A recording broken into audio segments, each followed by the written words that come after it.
Assalamualaikum warahmatullahi wabarakatuh. Bagaimana kabarnya anak-anak? Semoga dalam keadaan sehat dan tetap semangat belajar di rumah ya.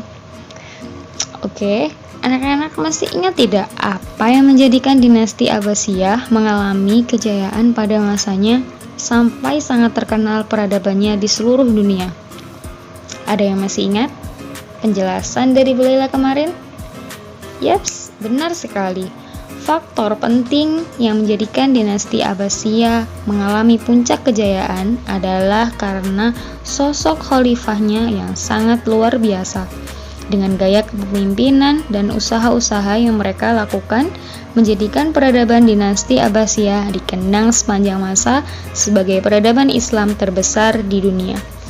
Jadi, yuk mengenal beberapa khalifah yang mempunyai peranan penting dalam perkembangan peradaban dinasti Abbasiyah. Khalifah yang pertama yaitu Abu Ja'far al-Mansur. Selain khalifah pertama dinasti Abbasiyah yaitu Khalifah Abu Abbas as-Sofa, dinasti Abbasiyah memiliki khalifah yang bernama Abu Ja'far al-Mansur. Beliau adalah saudara dari Khalifah Abu Abbas as-Sofa.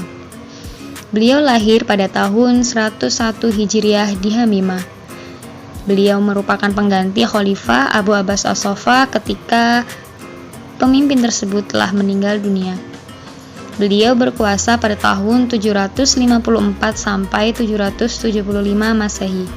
Jadi kurang lebih ya selama 22 tahun. Abu Ja'far al-Mansur ini merupakan sosok khalifah yang bijaksana, cerdik, tegas, berani, kuat, dan mempunyai jiwa pembangun. Beliau melakukan usaha dan jasa-jasa yang sangat berpengaruh dalam dinasti Abbasiyah. Yang pertama ada pembangunan ilmu pengetahuan, yaitu beberapanya menerjemahkan buku-buku ilmu pengetahuan umum dari bahasa Latin ke bahasa Arab. Yang kedua, penertiban administrasi pemerintahan. Yang ketiga, pembinaan keamanan dan stabilitas dalam negeri, yang dimana pada masa dinasti Abbasiyah kepemimpinan Khalifah Abu Ja'far al-Mansur ini banyak sekali terjadi pemberontakan dalam berbagai kelompok. Ada kelompok Abdullah bin Ali, ada kelompok Abu Muslim al-Khurasani, dan kelompok kaum Alawiyin. Kemudian ada juga usahanya yaitu pembinaan politik luar negeri. Kewibawaan Daulah Abbasiyah meroket karena Abu Ja'far al-Mansur mempunyai kemauan kuat didukung dengan langkah-langkah yang bijaksana dan cerdik. Ia juga seorang yang gagah perkasa dan mempunyai jiwa pembangun. Maka dikatakan ia adalah bapak dari semua khalifah Daulah Abbasiyah. Kota Baghdad yang terkenal itu sebagai kota-kota kuno orang Persia yang berada di antara sungai Tigris dan Efrat. Ia membangun istana yang megah di pusat kota bernama Qasru Az-Zahab yang sangat megah. Kemudian ia juga membangun istana di luar kota yang ia beri nama Istana Abadi. Khalifah Abu Ja'far al-Mansur ini berperan penting dalam kemajuan Daulah Abbasiyah, khususnya dan perkembangan kebudayaan dan peradaban Islam. Ia merupakan salah satu sosok yang sangat peduli dan mencintai ilmu pengetahuan tanpa meninggalkan upaya-upaya meningkatkan citra pemerintahannya. Khalifah kedua ada Harun al-Rasyid. Salah satu khalifah yang mempunyai nama besar dan harum dalam sejarah dinasti Abbasiyah adalah Harun al-Rasyid. Ia dilahirkan pada bulan Februari tahun 763 Masehi di daerah yang bernama Rai di daerah Persia. Beliau dibesarkan di lingkungan istana dan dididik dengan baik sehingga mempunyai kepribadian yang teguh dan tertanam jiwa yang sangat toleransi. Harun al-Rasyid diakui sebagai seorang khalifah yang mengharumkan nama dinasti Abbasiyah. Banyak kemajuan dan perkembangan yang dapat dicapai pada masa pemerintahannya, sehingga ibu kota Baghdad terkenal seantero pelosok dunia sebagai kota termegah dan terindah yang tiada bandingnya pada abad pertengahan. Kebesaran Baghdad bukan hanya karena kemegahannya saja, tetapi juga kemakmuran dan kesejahteraan rakyatnya. Prestasi yang ditinggalkan oleh Khalifah Harun al-Rasyid yaitu mempertahankan keutuhan wilayah kekuasaan dinasti Abbasiyah, karena di masa itu wilayah kekuasaan dinasti Abbasiyah mencakup dari Afrika Utara sampai India.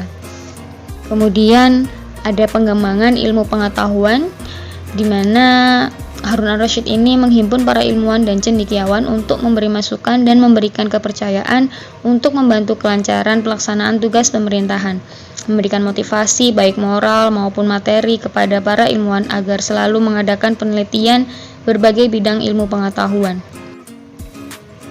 Harun al-Rasyid ini juga mempunyai prestasi dalam hal pembangunan gedung dan fasilitas sosial. Jadi, usaha-usaha pemerintahannya yaitu membangun jalan-jalan untuk mempermudah hubungan antara daerah dan kota, meningkatkan kekuatan militer untuk keamanan negara, menertibkan aturan-aturan di lembaga pemerintahan, dan membangun fasilitas untuk pertanian, pendidikan, kemudian ada lembaga-lembaga penelitian, dan lain-lain.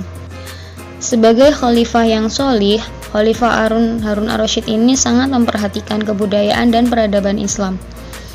Jasa-jasa Khalifah Harun al-Rasyid ini yaitu beliau mengembangkan kebudayaan dan peradaban Islam, membuat bendungan irigasi yang disebut terusan Zubaidah, menjamin gaji dan tunjangan hidup bagi para ilmuwan untuk mengembangkan dan mengadakan penelitian berbagai bidang ilmu pengetahuan. Jadi pada masa dinasti Abbasiyah itu memang ilmu pengetahuan sangat-sangat digalakan, sangat-sangat dijadikan prioritas atau dijadikan nomor satu dalam pengembangannya. Kemudian mendorong para ilmuwan agar mencari manuskrip ilmu pengetahuan untuk diterjemahkan ke dalam bahasa Syria dan ke dalam bahasa Arab, karena beberapa ilmu pengetahuan atau buku-bukunya itu masih dalam bahasa Latin. Kemudian meningkatkan toleransi beragama. Jadi meskipun banyak orang-orang dalam wilayah pemerintah dinasti Abbasiyah ini beragama non-muslim, tapi sikap Harun al-Rasyid ini sangat bertoleransi dalam hal agama. Menjaga keutuhan wilayah dan stabilitas kekuasaan Islam. Karena wilayah Islam sudah sangat meluas, jadi menjaga keutuhan wilayahnya itu juga sangat membutuhkan hal yang benar-benar ekstra. Kemudian meminta kepada pengelola Baitul Mal agar dana yang ada dimanfaatkan untuk keperluan hidup narapidana dan kepentingan sosial lainnya. Jadi Baitul Mal itu kalau kalian masih ingat pada masa Umar bin Khattab merupakan tempat penampungan dari dana-dana seperti zakat, sedekah, dan lain-lain. Jadi itu semua tidak dijadikan untuk pemerintahan, maksudnya tidak dijadikan gaji orang-orang yang melakukan pemerintahan, yang memerintah, tetapi dikembalikan lagi kepada masyarakat. Kemudian mendirikan perguruan-perguruan, lembaga-lembaga penelitian dan pengembangan ilmu pengetahuan, serta mendirikan Baitul Hikmah yang merupakan tempat penelitian atau pengkajian ilmu pengetahuan. Nah, itu tadi beberapa khalifah-khalifah penting dalam sejarah kemajuan peradaban Islam pada masa dinasti Abbasiyah. Kalau masih belum paham, bisa dipelajari lagi ya LKS-nya atau cari-cari sumber lainnya. Sebelum Bu Laila akhiri, Bu Laila mau kalian memilih salah satu khalifah yang paling kalian sukai dan sebutkan alasannya kenapa. Jangan lupa ya, nanti tugasnya dikumpulkan di Edmodo. Bu Laila akhiri, semoga bermanfaat penjelasan Bu Laila tadi. Assalamualaikum warahmatullahi wabarakatuh.